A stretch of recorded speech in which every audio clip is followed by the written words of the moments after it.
Ini rumpun royhan ini sebenarnya rumpun yang memang non-duhen atau bagaimana? Iya, karena memang dari yang saya pelajari yang banyak itu di kawasan Uhud ya.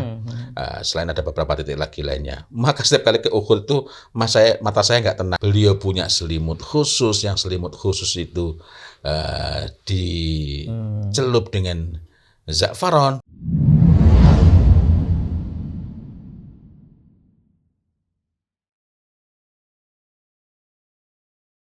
Assalamualaikum warahmatullahi wabarakatuh. Waalaikumsalam warahmatullahi wabarakatuh. Innal hamdalillah nahmaduhu wa nasta'inuhu wa nastaghfiruh wa na'udzu billahi min syururi anfusina wa min sayyiati a'malina. May yahdihillahu fala mudhillalah wa may yudhlil fala hadiyalah. Alhamdulillah, berjumpa lagi dalam bincang wewangi tuntunan Nabi. Ikhtiar kita semua untuk senantiasa meneladani Rasulullah Shallallahu Alaihi Wasallam, khususnya dalam berwewangi. Ustadz, kemarin kita sudah bincang tentang rumpun duhen. Duhno. Sudah berkali-kali disebut selain rumpun duhen ada rumpun royhan. Ini rumpun royhan ini sebenarnya rumpun yang memang non-duhen atau bagaimana? Iya, yang jelas dua-duanya termasuk dari tib. Tib. Ya, ini penting untuk selalu kita garis bawahi karena tidak jarang terjadi orang mengira setiap yang wangi itu pasti tib. Padahal tidak setiap itter itu, tidak setiap minyak wangi itu adalah tib.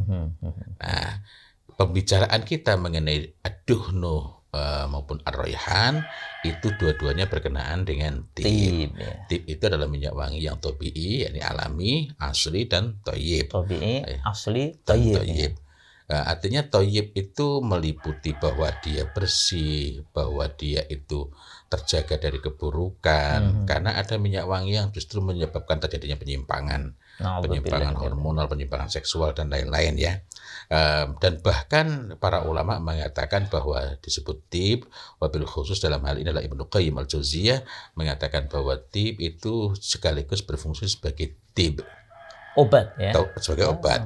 Nah, apa itu tib? At-tib itu adalah al-itru wa kullu ma lahu raihatun hasanatun mustaladzatun. Nah, ini yang pertama adalah hasanatun. Dulu setelah itu memang baunya enak ya. Baunya enak, menyenangkan, kalmisk wal ward. Nah, maka ward itu walaupun dia itu bukan dari lemaknya kayu maupun hewan, itu termasuk rumpun. Kalau ini memang termasuk tip semua ya.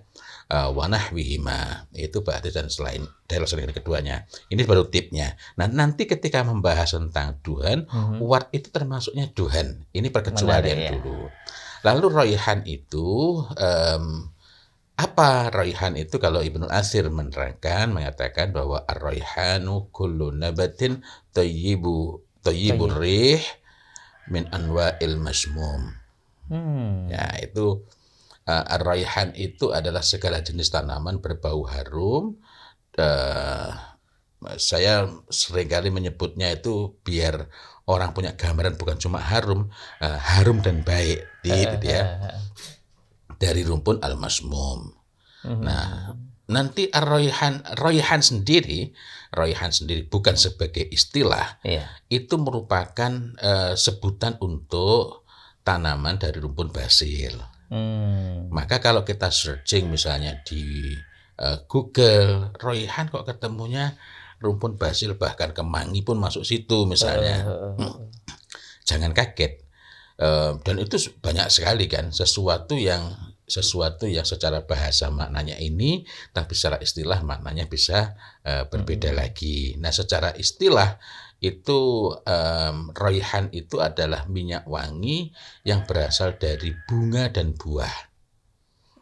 Bunga dan buah.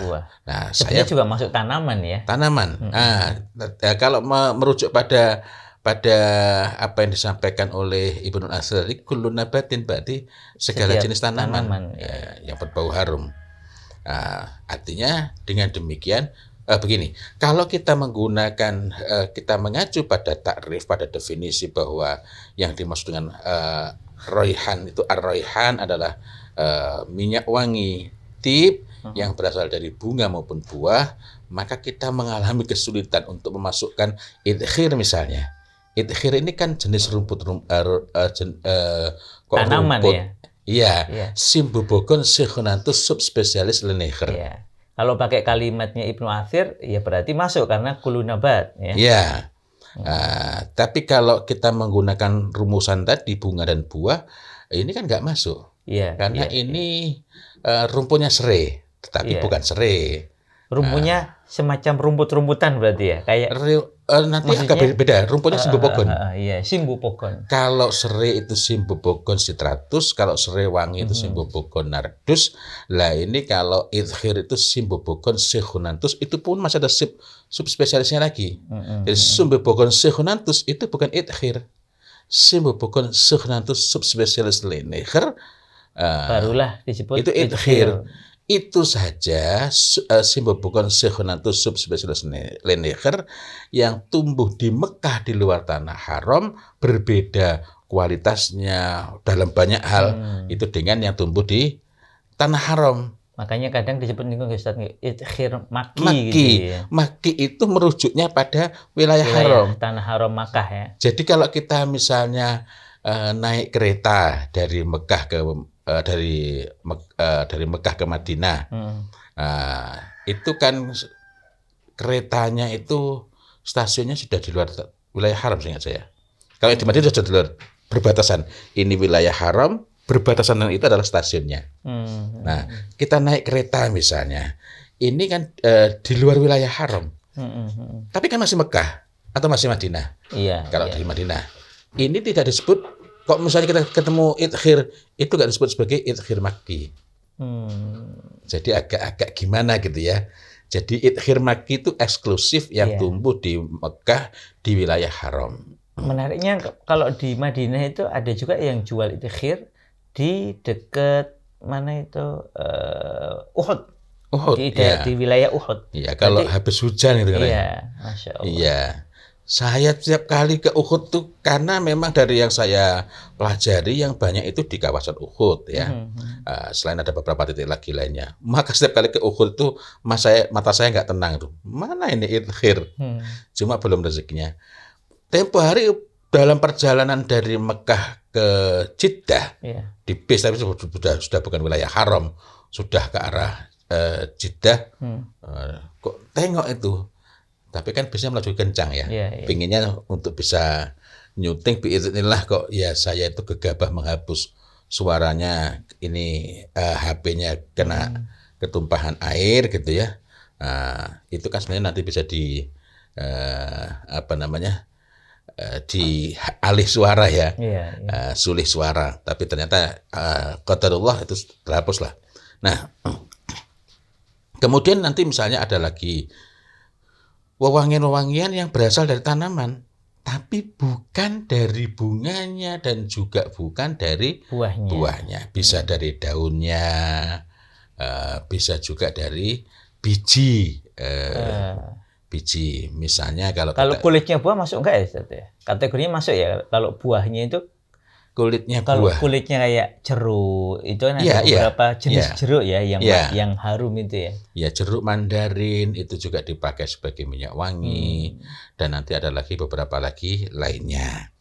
Jadi yang masyhur misalnya yasmin, melati, kemudian nanti ada lagi sedap malam itu. Ya, tuberose. Atau nanti za'faron. Jangan lupa za'faron itu. Za'faron. Nah, ini za'faron. Ini za'faron ini. Za'faron. Cukup dilihat aja. Dilumurkan untuk mengakikahi. Ini za'faron tapi sudah ada campurannya ini ya. Iya, ada campurannya. Za'faron malaki ya ini ya. Baunya memang menjadi ada yang malaki, lebih... ada yang malaki mumtaz. Tapi saya heran yang malaki maupun malaki mumtaz kok ya didatangi semut kecil-kecil. Mungkin semutnya lagi pingin bersemangat. Nah, itu za'faran. Za'faran termasuk rumpun dari raihan. Apakah ada faedahnya? Sangat kaya faedah, sangat banyak manfaatnya. Yang kita sudah bicarakan sebelumnya. Ingat bahwa Tib itu adalah tabi'i, asli dan thayyib. Yang thayyib itu salah satunya di dalamnya terkandung makna memiliki faedah yang banyak, bukan hanya sebagai wewangian saja. Nanti ada lagi yang termasuk raihan, dan itu Masya Allah minyak wangi yang paling disukai oleh Nabi Allah Muhammad Sallallahu Alaihi Wasallam. Selain kalau dari duhan kan ada dua yang paling disukai, ada dari rumpun ad-duhn, misik dan ambar. Itu Masya Allah, saya cukup suka, bukan cukup suka, sangat suka. Cuma saya masih belum menemukan yang bisa awet untuk saya. Minyak wangi ambar dipakai oleh yang lain bisa tahan 2 hari, saya pakai kok nggak sampai sehari semalam, atau bahkan nggak sampai sehari. Ala kulli hal, baunya memang Masya Allah dan faedahnya banyak. Kalau dari rumpun duhan yang paling disukai Nabi Sallallahu Alaihi Wasallam itu ada 2, yakni tadi misik, misik sama ambar. Maka dari rumpun raihan itu ada 1. Tetapi jangan lupa, selain 1 itu kita menjumpai Nabi itu memakai dalam jumlah banyak itu za'faran. Beliau punya selimut khusus, yang selimut khusus itu dicelup dengan za'faran, berarti nggak cukup untuk mencelup. Ya. Dari amaliyah beliau menunjukkan sebenarnya beliau suka, Ustaz. Iya, sangat menyukai. Karena Ibunda Aisyah kalau datang hak gilinnya kan juga memercikkan sehingga muncul baunya. Menggunakan al-masbuk.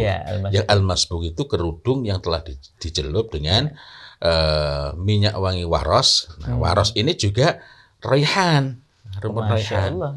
Nah, saya belum berhasil mendapatkan keterangan mengenai raihan. Waros. Kalau bahan mentah saya masih bisa menemukan tempat untuk beli.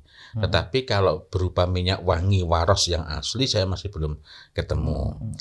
Lalu yang paling disukai itu apa? Yang paling disukai oleh Nabi Allah Muhammad dari rumpun raihan, dari rumpun raihan itu adalah al-faghiyah. Al-faghiyah. Ini dibahas dalam Masya Allah, Al-Hambali, kitabnya ulama dari Hambali. Ya, dari ini juga beliau dari negeri Syam juga. Masya Allah. Oh, jadi orang ulama dari negeri Syam mazhabnya Hambali. Ya. Masya Allah. Bukan Ibnu Rajab ya? Itu Ibnu Rajab Al-Hambali. Ya, apakah Ibnu Rajab itu ya? Ibnu Rajab. Ini membahas beliau tentang berbagai macam obat-obatan dalam sunnah, dan kemudian di dalamnya disebutkan al-faghiyah.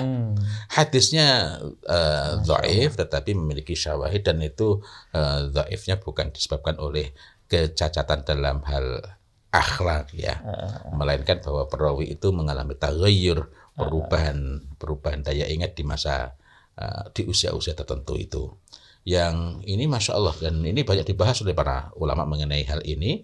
Apa itu al-faghiyah tadi? Al-faghiyah itu misalnya dalam satu lafaz disebutkan kanat, dalam riwayat yang kana, kalau kana berarti titik tekannya pada beliaunya, pada Nabiullah Muhammad SAW. Ini kanat berarti titik tekannya pada bendanya ya.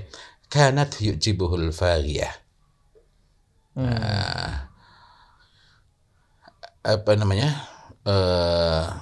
Bahwa Nabi itu sangat menyukai, beliau itu sangat menyukai al-faghiyah. Dalam riwayat yang lain ini derajatnya hasan, kalau yang ini yang ini derajatnya hasan, maka redaksinya agak sedikit berbeda, yakni kana yujibuhul faghiyah. Kalau tadi kanat titik tekannya pada al-faghiyahnya, ini kana yujibuhul faghiyah. Karena itulah walaupun hadis tadi itu tidak mencapai derajat Masya Allah, saya mohon maaf, saya agak silap. Yang tidak mencapai derajat hasan itu, yang tidak mencapai derajat yang kuat itu, tetapi dikuatkan oleh yang lain adalah faedah faedah dari bukan, kalau yang kana yu'jibul fariyah itu hadisnya makbul, dapat diterima, hasan. Tapi bicara faedahnya Faedah, baru ya. Faedah itu Masya Allah macam-macam. Di antaranya misalnya dikatakan bahwa faedahnya ialah tergantung awalannya. Ada yang misalnya dalam satu hadis itu kan yazidu fil jima'. Yazidu fil jima'. Yazidu itu apa? Wallahu a'lam, tetapi itu menambah kemanfaatan bagi seorang suami, seorang laki-laki yang menjima istrinya. Dan nanti ada lagi banyak sekali, dan sesungguhnya rumpun raihan ini memang lebih kaya, lebih luas. Iya. Budidayanya lebih mudah. Kalau gaharu itu nanam 10 tahun boleh jadi pohonnya cukup besar. Tapi sebenarnya belum siap dipanen. Belum siap, atau bahkan jangankan begitu, 30 tahun. Tetapi 30 tahun ini hanya dimanja kayak kucing-kucing Persia yang banyak di rumah-rumah orang sekarang itu. Badannya besar tapi nggak berisi. Begitu pula ketika gaharu itu tidak mendapatkan cukup tempaan, tidak ada gesekan, hanya hidup fine-fine saja, baik-baik saja. Gaharu itu walaupun usianya 40 tahun nggak ada isinya. Artinya bukan mengatakan bahwa usia 40 tahun itu mesti nggak ada. Tapi bahwa gaharu itu tidak semata-mata sudah besar, tidak semata-mata usianya sekian tahun, melainkan sangat terkait bagaimana dinamika perjalanan hidup gaharu itu. Gaharu yang terluka itu ternyata malah lebih berharga ya. Gaharu yang menghadapi tantangan ya. Tetapi kalau kita bicara itu nanti kita bergeser karena kita bahas tentang kalau gaharu harus ada tantangannya, ada luka yang kemudian memunculkan zat penyembuh yang ternyata wangi. Kalau raihan ini nggak perlu, Ustaz ya. Maksudnya dia bisa tumbuh dengan normal dalam jangka waktu yang pendek, bisa kita manfaatkan sebagai tip tadi. Ya. Sepanjang yang saya pelajari ternyata misalnya melati tumbuhnya di tempat yang di situ, atau misalnya tanaman bunga yang lainnya. Kalau tempat situ berlimpah air, sangat subur, bunganya mungkin akan cepat tumbuh dan besar-besar, tetapi bukan berarti kandungan minyak wanginya tinggi. Kalau kita ingat bahwa proses di antara proses-proses bikin minyak wangi itu kan ada yang harus dikeringkan dulu, ada yang tidak ya. Tetapi yang ingin saya katakan adalah ternyata itu mempengaruhi juga. Hanya saja memang tidak seberat dan tidak seketat dari rumpun duhan. Rumpun duhan ini tadi yang bukan tanaman pun, misalnya rusa. Rusa penghasil misik, dirmas gitu. Masdir ya, kebalik-balik masdir, rusa misik. Ini ditangkar, hidupnya dicukupi, nggak perlu nggak perlu sibuk nyari makan gitu ya. Iya, maka kualitasnya sangat jauh berbeda. Masya Allah. Ada 7 macam rusa, 1 macam saja tempatnya sama, gunungnya sama, ketinggiannya beda, tantangannya berbeda, kualitas minyak wanginya juga berbeda. Nah, maka disinilah diperlukan orang-orang yang ahli dalam bidang tanaman ini gitu ya. Sehingga menghasilkan minyak wangi yang baik, misalnya dari lavender atau dari sedap malam, Kamboja, bunga lili. Iya, dan di sini ada yang dari bunga Kamboja, cuma kita tidak sempat mengeluarkan ya. Tapi pada pokoknya ini memberikan pelajaran betapa semua itu, bahkan yang paling sederhana saja, bunga saja, tumbuhnya yang lebih bermuatan tantangan, itu hasilnya lebih berkualitas. Wallahu a'lam bishawab. Tapi itu saja di luar kompetensi saya membahas tentang tanaman itu. Ya. Alhamdulillah. Jadi selain rumpun duhan yang untuk mendapatkannya memerlukan waktu, tenaga, dan kalau tidak ya biaya ya yang agak lumayan. Rumpun raihan ini jauh lebih bersahabat, apalagi di Indonesia. Kita bisa menanam berbagai jenis tanaman, khususnya bebungaan yang harum, dan kita bisa memanfaatkan ketika bunga-bunganya ini panen. Saya ingat cerita simbah jenengan kalau pas panen bunga itu bunganya ditaruh di saku, ditaruh di kamar sehingga baunya sangat harum. Terutama yang kami akrab dulu itu melati, dan ada lagi melati yang besar begitu ya. Apa itu grandula? Jasminum glandiforum. Glandiforum. Ya, Jasminum glandiforum itu kalau bahasa sekarang disebut sebagai Royal Jasmine. Oh, Masya Allah. Ya, Royal Masya ya? Allah. Ningrat. Iya, dan ibu saya biasanya mengkonsumsi langsung. Oh. Itu diambil petik, campur minuman, itu berbeda. Gitu. Allahu Akbar. Mawar juga. Masya Allah. Demikian, semoga bermanfaat. Nah, bagi yang memiliki lahan memadai, silahkan mulai mempertimbangkan menanam jenis-jenis raihan di sekitar rumahnya. Saat berbunga, Masya Allah, menjadikan rumah dan sekitar rumah kita menjadi harum, dan semoga ini menjadi satu di antara cara agar Allah Ta'ala ridho, karena malaikat itu kan suka yang harum-harum. Demikian, wabillahi taufiq wal hidayah. Wassalamualaikum warahmatullahi wabarakatuh. Waalaikumsalam warahmatullahi wabarakatuh.